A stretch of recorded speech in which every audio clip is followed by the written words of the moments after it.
El problema de mentir y engañar es que su eficacia depende completamente de una noción clara de la verdad que el mentiroso y el engañador desean ocultar. ¿Qué queremos decir con todo esto? Bueno, lo que estamos justamente estudiando en la epístola de Gálatas, cuando hace mención que estas personas que traen un evangelio totalmente diferente, el apóstol Pablo, inspirado por el Espíritu Santo, le llaman que son pervertidos, que son personas perturbadoras, le llama falsos hermanos. Todo esto ya hemos visto, por supuesto, en el video anterior, en el capítulo 1 que estábamos viendo y parte del capítulo 2. Hoy, mis queridos hermanos, vamos a ver el capítulo 2 justamente con un problema que estaba sucediendo en la iglesia de los Gálatas, ¿no? Hermanos queridos, muchos de los que están ahora en este tipo de sectas, como son los mesiánicos latinos, ¿no? Estas personas que lamentablemente se han dejado maravillar, se han dejado engañar y mentir, pensando de que son parte de las 10 tribus perdidas de Israel, que por supuesto, como ya le dije anteriormente, hemos visto ya que no es así. Las 10 tribus perdidas de Israel no están tan perdidas. Hermano querido, continuando entonces nosotros con este estudio, vamos a leer en Gálatas el capítulo 2 y el versículo 11 en adelante, ¿no? Aquí podemos nosotros tener un claro ejemplo bíblico de lo que puede llegar a ser un poco de levadura que ingresa, en este caso, a la iglesia de Cristo, ¿no? La primera iglesia primitiva.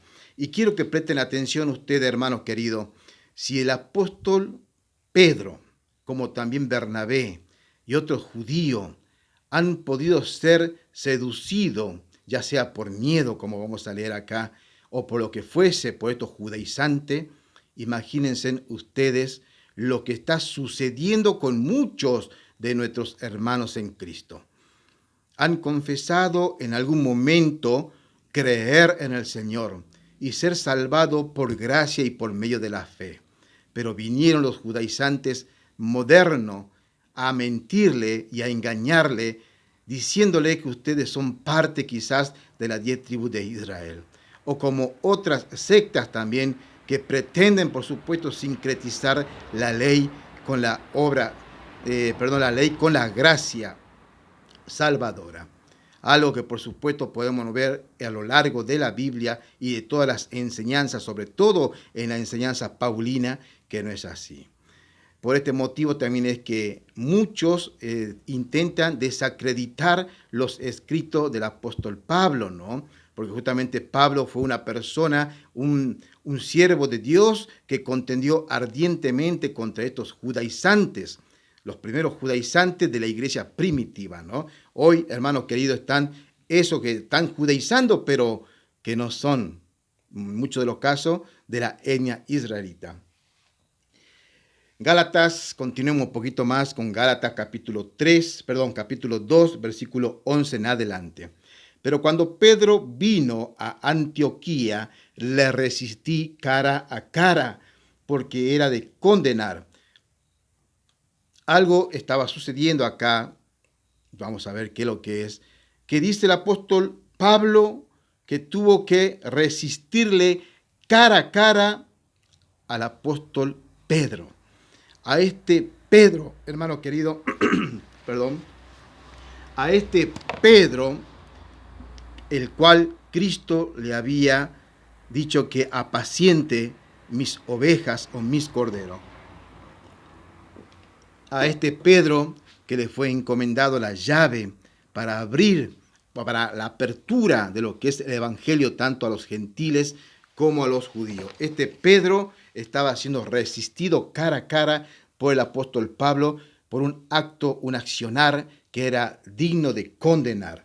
Versículo 12 dice, pues antes que viniesen algunos de parte de Jacobo, comían con los gentiles, pero después que vinieron se retraía y se apartaba porque tenía miedo de los de la circuncisión. Ese era el acto reprochable que estaba haciendo el apóstol Pedro. Él, al estar, como todos los otros, liberado de la ley, ahora por Cristo Jesús somos libertados, ¿no? Para tener esa libertad y vivir así en la gracia, no para pecar, como algunos pretenden hacer creer que es el libertinaje, ¿no? No, no, mi hermano querido, acá tenemos una libertad en Cristo. Y el apóstol Pedro estaba disfrutando de esa libertad y en algún momento se sentaba con los gentiles, por supuesto, a disfrutar de la mesa, de la comida que ellos tenían. Pero cuando llegaban estos judaizantes, que se hacían pasar en muchos casos por lo de Jacob, que eran estos infiltrados, él tenía miedo. Y eso es lo que provoca justamente la secta, miedo. Si tú no cumples con la ley, si tú no guardas el sábado, no eres salvo. Hermano querido, eso es lo que provocan los sectarios judaizantes. Miedo. Hermano querido, él estaba comportándose de manera hipócrita. El versículo 13 dice, y en su simulación participaban también los otros judíos, de tal manera que aún Bernabé fue también arrastrado por la hipocresía de ellos. Qué tremendo, hermano querido. Acá vemos a Bernabé, al hijo de consolación, al amigo de Pablo, al único, como quien diría, que se ha jugado cuando el apóstol Pablo, nadie creía que era un apóstol, un hermano convertido del Señor.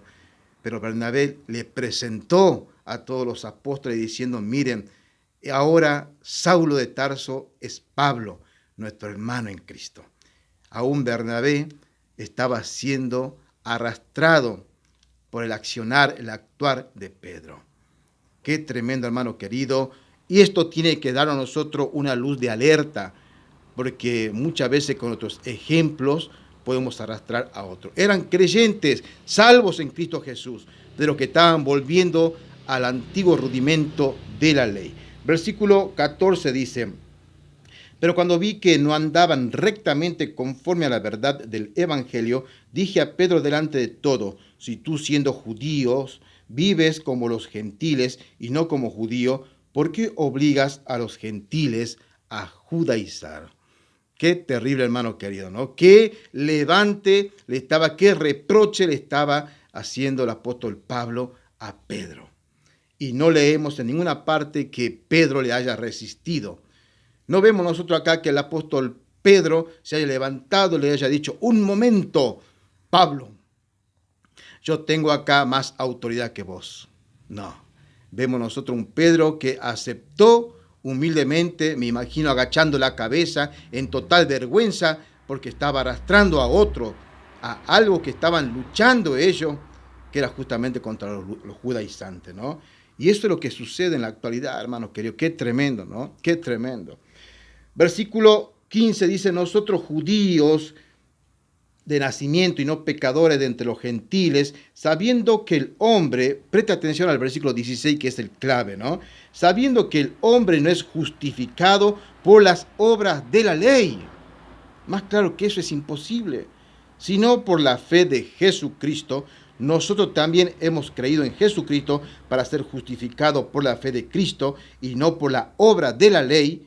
Y cuando por la obra de la ley nadie será justificado. 3 veces el apóstol Pablo dice que por la obra de la ley nadie es justificado, sino por la fe en Cristo Jesús. Tremendo, tremendo la enseñanza que está dando acá el apóstol Pablo y enfrentándolo, por supuesto, a Pedro, a Bernabé, a los judíos y a estos judaizantes que estaban ahí, ¿no? Pues seguro que estaban presentes también aquí en Antioquía. Versículo 17 dice, y si buscando ser justificado en Cristo, también nosotros somos hallados pecadores.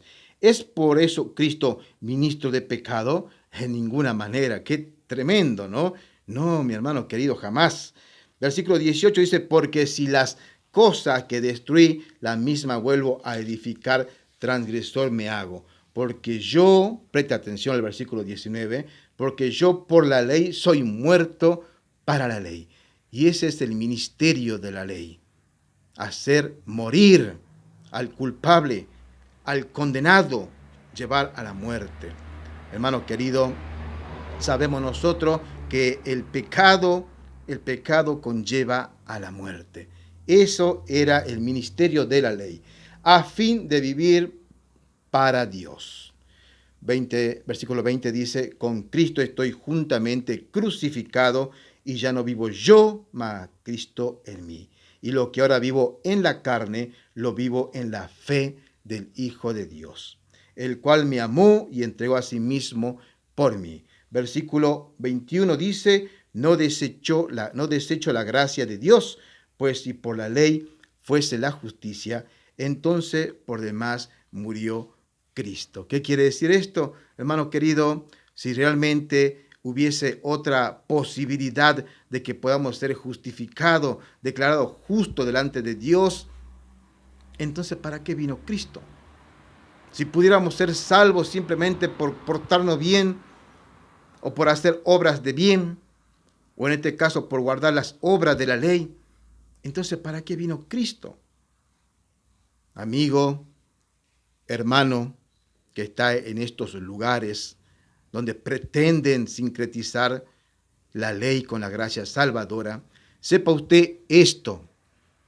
Si usted sigue insistiendo con esa doctrina, hermano querido, que por la ley es la justicia, entonces usted hace vana la muerte de Cristo, el sacrificio de Cristo. Mis hermanos queridos, vamos a dejar por acá este estudio. Yo mediante lo vamos a dedicar al capítulo 3, que realmente es muy interesante. El capítulo 3, versículo 1, para dar un inicio nada más, dice lo siguiente: oh Gálatas insensato, ¿quién os fascinó para no obedecer a la verdad? Vosotros ante cuyos ojos Jesucristo fue ya presentado claramente entre vosotros como crucificado. Qué tremendo, hermano querido. El apóstol Pablo ya tiene mucho dolor en su corazón, por eso dice así, oh Gálatas insensatos. Porque es así. Usted aquí puede poner, si quiere, el lugar de su ciudad, de su país de origen. En mi caso podría decir, oh argentinos insensatos, ¿por qué quieren volver a atarse a los antiguos yugos de la ley? Si Cristo murió por nosotros y nos libertó por gracia y por medio de la fe. Mis hermanos, que el Señor bendiga esta su palabra.